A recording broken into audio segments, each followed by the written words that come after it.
अच्छा, क्या आप लोग जानते हैं कि ये जो गाड़ी का रिमोट होता है उसकी रेंज कितनी होती है, और इस रेंज को अगर आप बढ़ाना चाहें तो कैसे आपका दिमाग इस रेंज को बढ़ाता है?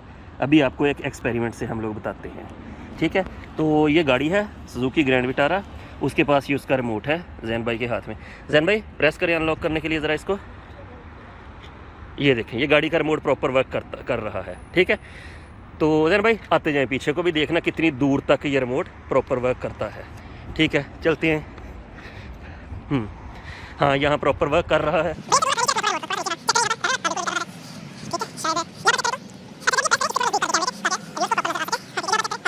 हम गाड़ी से इतनी दूर आ गए हैं कि वो रिमोट प्रेस करने पर गाड़ी अनलॉक नहीं हो रही, ठीक है। अभी जैसे ही जैन भाई इसको अपने ब्रेन के पास करके प्रेस करेंगे तो गाड़ी यहाँ से भी अनलॉक होगी। हाँ ठीक है, अपने ब्रेन के पास करके इसको अनलॉक करें, गाड़ी भी नज़र आनी चाहिए जी। ये देखें, ठीक है। तो